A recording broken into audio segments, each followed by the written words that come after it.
Hello and welcome to today's session where we're going to be running through absolutely, the top trends and everything you need to know about Azure for 2021. Quite a big ask for just more than one person. So with me, I have some great guests who are here with me. Richard, Sarah, Gregor, hello. How are you? Hello. Hello. Thanks. How are you? And we were just, yeah, great. I was just trying to say like, oh, it's Friday, but then it just seems like the weekends just blend into the week really now. So typically I would say, hey, anyone up to anything, doing anything this week? No, I think I already know the answer. So, so cool. Thanks for joining me. I'll work around just very quickly the intro. So I'll just go as it is on my screen. Richard, do you want to start off and just say who you are, what you do, and then we'll work our way around. Yeah, so Richard Hooper, or people know me as Pixel Robots Online. I'm an Azure architect for a company called Intercept, Azure MVP as well. So I work alongside Gregor, and yeah, just love AKS at the moment. That's about me. Awesome, thank you. And Sarah? Yeah, so I'm Sarah Lean, Senior Cloud Advocate at Microsoft. So that means that I get to do this kind of stuff for my job and help create content and point people in the right direction for it. So yeah, that's me. Awesome, thanks, Sarah. And Gregor? Yeah, so my name is Gregor Suttie. I am an Azure architect at Intercept, along with Richard and a couple other Azure architects. So I get to implement design and kind of work with Azure all the time and implement and design solutions for our customers. So yeah, my background's mostly as a developer. So I came from awesome.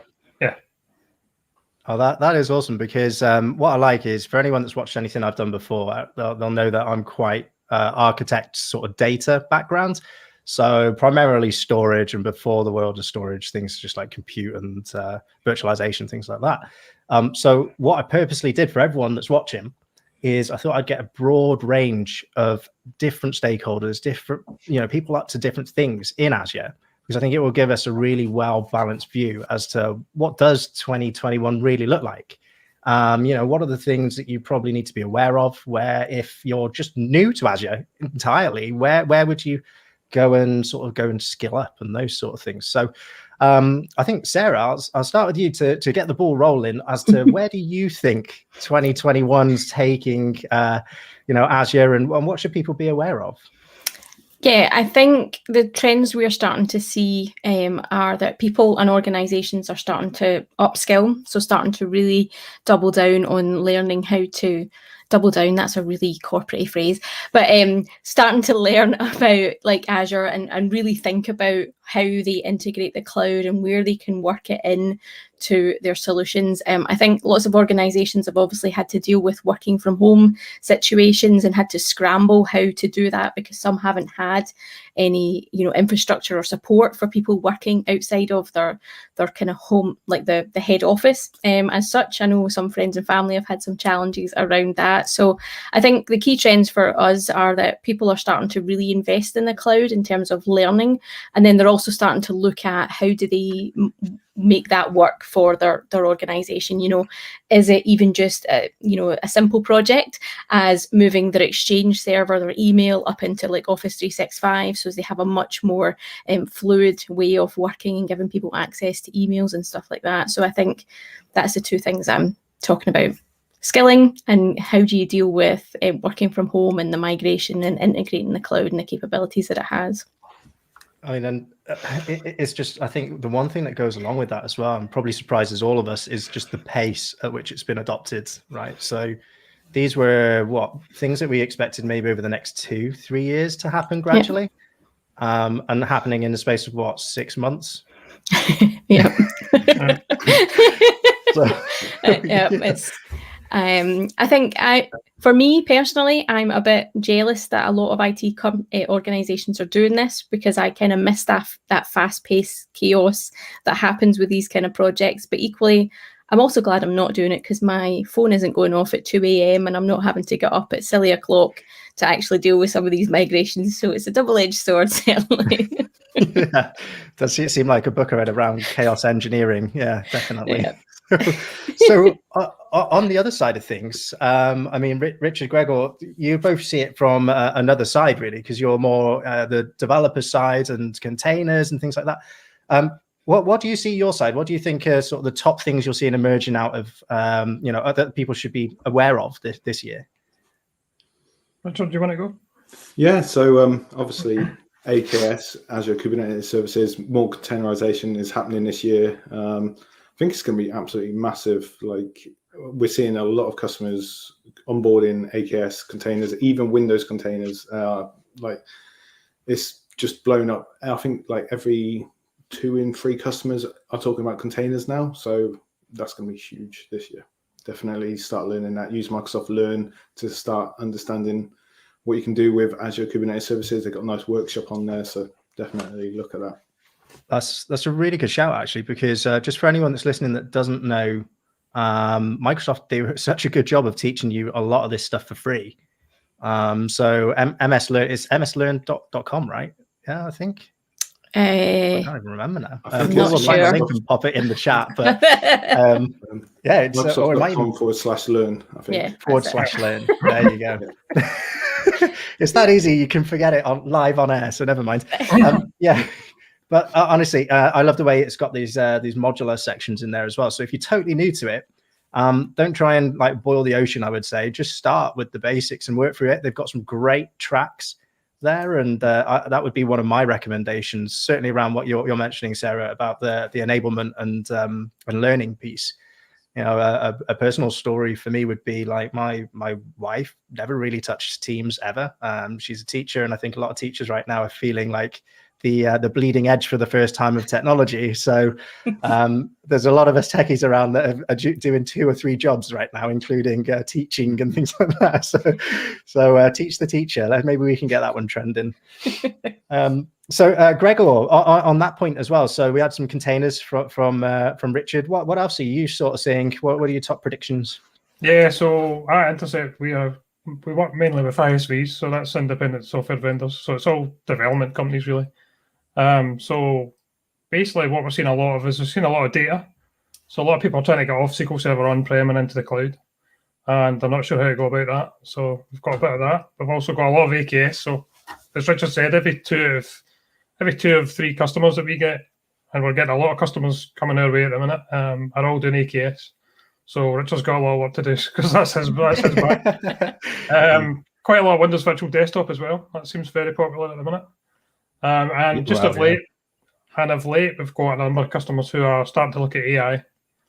So again, touching on Microsoft Learn, they're kind of, how do we get started in AI? So it's always good to kind of point them at Microsoft Learn and have a look at machine learning services and things like that. So that and serverless, internally we're writing a lot of Azure functions. So I think that's going to take off. Yeah. I think because it all forms part of that modern architecture, really, doesn't it? You've got well architected frameworks and things, but then you've also got modern architecture. So the idea that something I've been doing in the background, some people may not know that are watching, that I'd run a startup at the same time, and it does cycling safety. But when I was building it, I was like, I don't want a server that's going to cost me like £100 a month if no one's using it. Mm-hmm. I kind of need it to be event driven. And probably the only persistent bit on there is like the database, really. Everything else is like, if there's no users using it, it costs me minimal amount of money. If there's 1 million people using it, it scales and automatically handles all of that. And I've got my monitoring and everything else. So definitely seeing a lot of, I mean, that's easy because I'm starting from, I didn't have to bring anything with me. Yeah. Sort of thing, but a lot of people don't have that luxury, so it's probably worth sort of let's zoom in into the migration, or the bit of people that I see struggle with is the re-architecture. Is it even worth re-architecting, or are you worth moving it into Azure, letting the support, getting there supported, and then spending your time creating something net new? What sort of pattern does everyone see? And feel free to just jump in. I think with that, a migration project, and you're looking at it, there's a couple of issues you think about when you think about how are you moving that workload into the cloud. First of all, do you actually know how to operate that workload in the cloud? Because a lot of organizations might pay a third-party company to do the migration.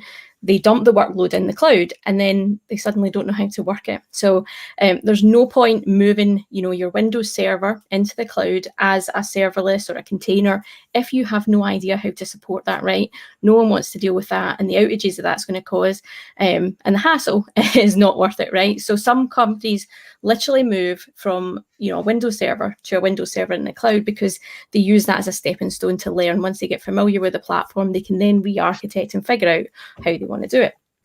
But then you've also got, how does that workload work, right? So if a third-party vendor needs the operating system, they need that Windows GUI, and they don't support serverless because they themselves are stuck in that, you know, legacy market and that they need a Windows server, then of course you're kind of stuck unless you find another workload that does support serverless. So that's again another option for companies. They're kind of stuck because they need that workload. So they have to end up putting it into, you know, an infrastructure as a service. And then, like you say, you know, they need to figure it out themselves. You know, they might be able to re-architect it because it's an in-house application, but again, they need to upscale. They need to figure out how to do that, so that they're not got their boss chapping on the door and going, "Doesn't work, it's rubbish. What you done? You broke it."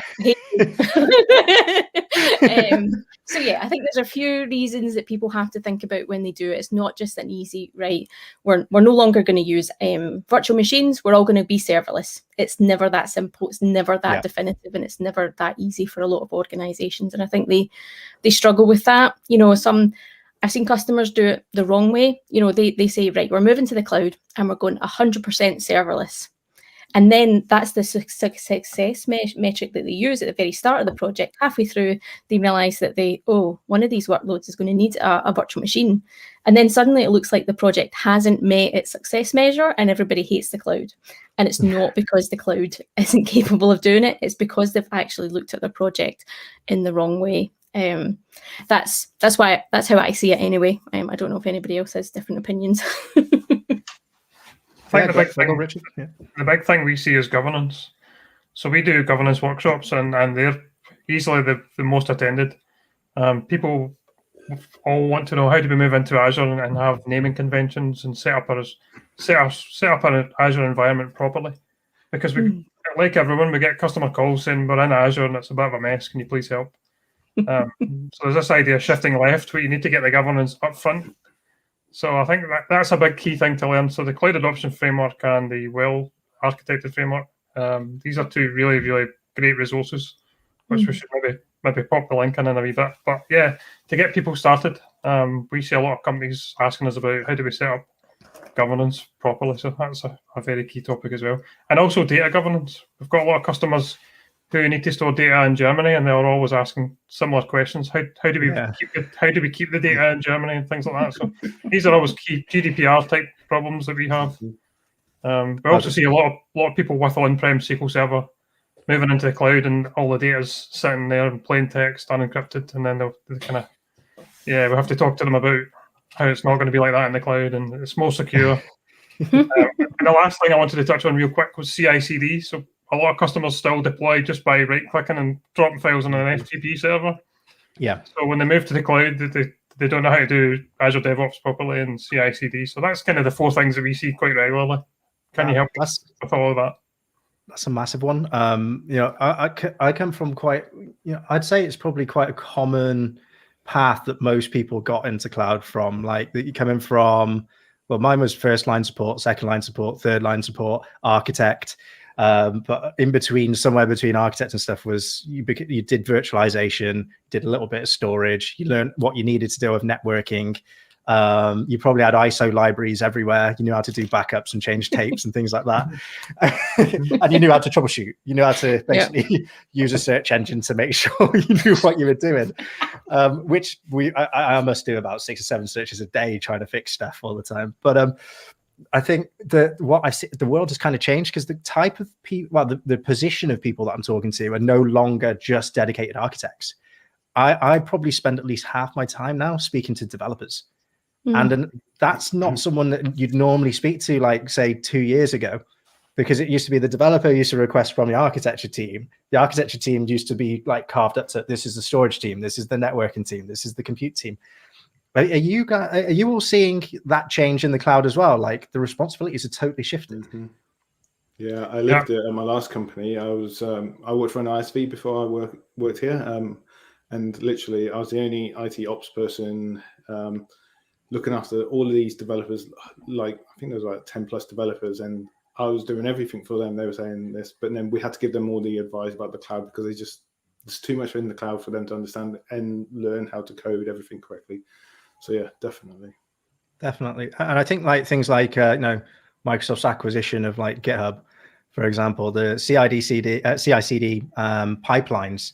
I don't think I do anything that's not in code anymore. And I wrote down a list earlier this week of stuff I thought was awesome about it, and I'd love to test it. So self-documenting, so anyone coming into the business straight away knows what have we got and how's it configured. Yeah. I thought that's awesome. You've got rollback capability. It's like, oh, hang on, we broke something. I can roll it back. You couldn't do that before. You used to just write on a bit of paper and say, this is my rollback plan. Let's get it through CAB. And if they approve it, then we just hope we never have to use it. One of the things we see a lot is customers not really complaining, but they're like, it costs an awful lot. And I always like to say, well, try doing that on-prem. Try doing that on premise and then see how much it costs. Definitely. So I think people need to kind of realize that you get an awful lot by moving to the cloud. You get a lot for nothing to begin with. Yeah. You get a lot more capabilities, things like CI/CD and stuff like that. Yeah. But you made an interesting point earlier about troubleshooting. A lot of customers are like, what happens when it goes wrong in the cloud? How do we troubleshoot it? So that's another interesting topic. Trying to troubleshoot problems in the cloud when you're a developer and you've never seen the cloud. That's always a good challenge from our customers. Yeah, I mean, it's almost in a way you've got like mission control in front of you, and if you don't really know, it does a really good job of simplifying like the 80% of the stuff you do day to day and gets you up and running very quickly. I think everyone will agree it's really easy to go and build something much faster than you can on-prem. Most of the time to best practice, secured, and you're not thinking about the little things you had to think of to just get started. But it's after the fact that matters, like, okay, how do we maintain the costs? How do we ensure that we're still compliant? Those sort of things as well. In fact, we've just had a question come in, and I'll just pop it on the screen. Hopefully it doesn't cut anyone's heads off.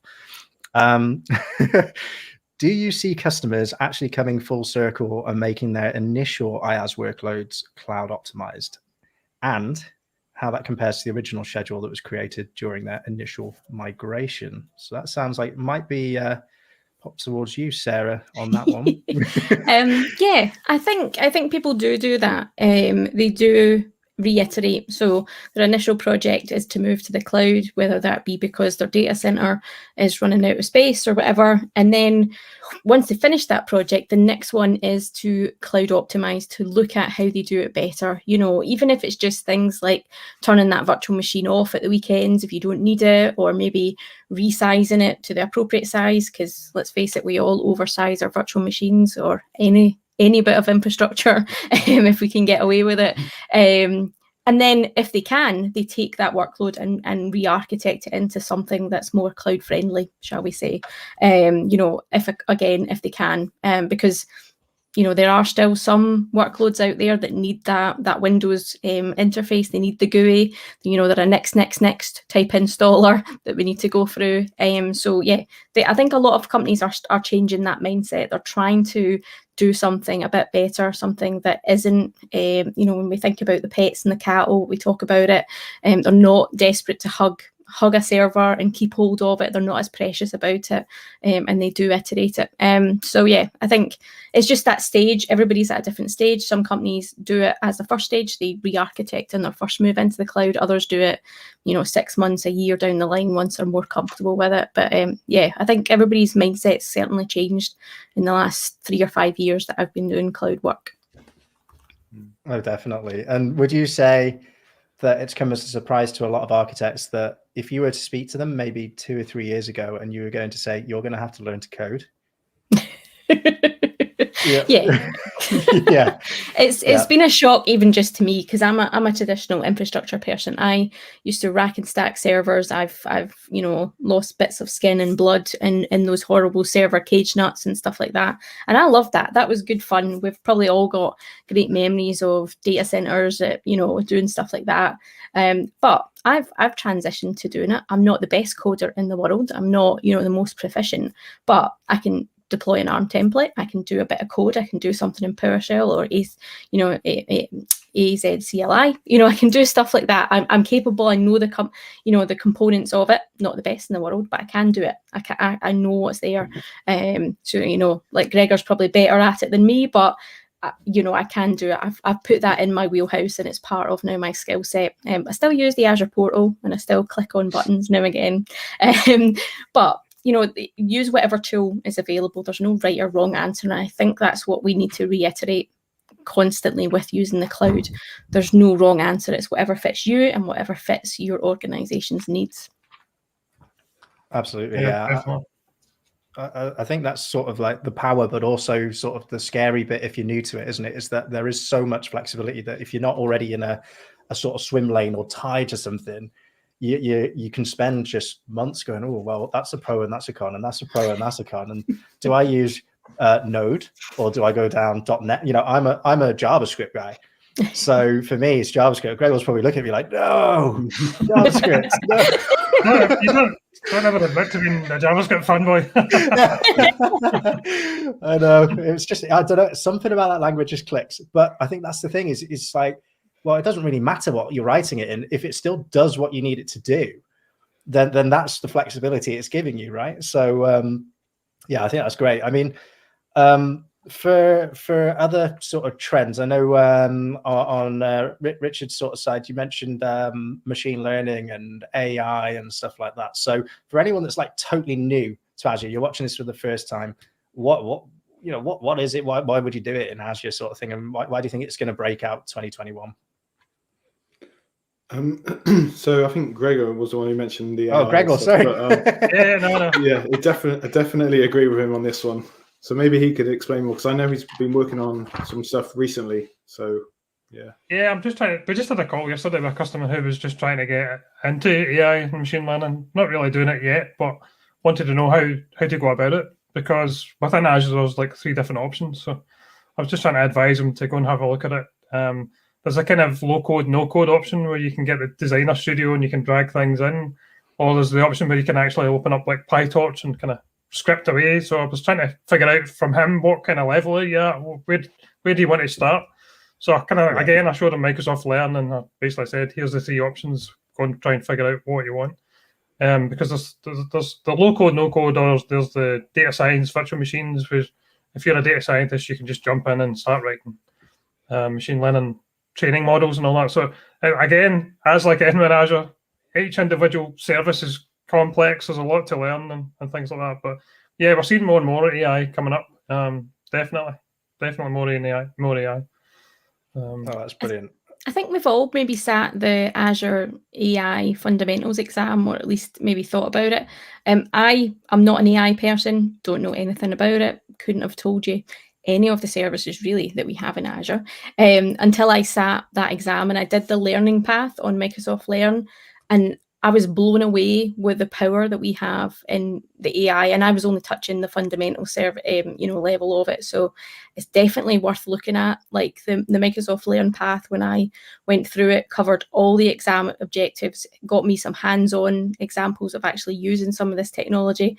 Don't think I fully understand it, but I do have that fundamental knowledge now. So I think everybody should be tackling some of those fundamentals exams. We've got the ones on data, AI, just the basic Azure ones.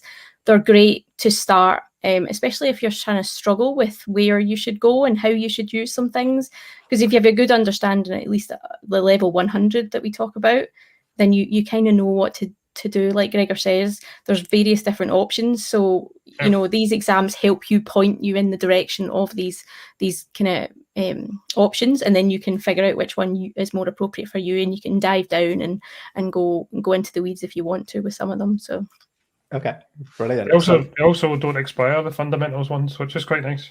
Yeah. Oh, that's nice. I might do some more of them then. I didn't actually know that until about a month ago, and I'm like, that's cool. This is cool.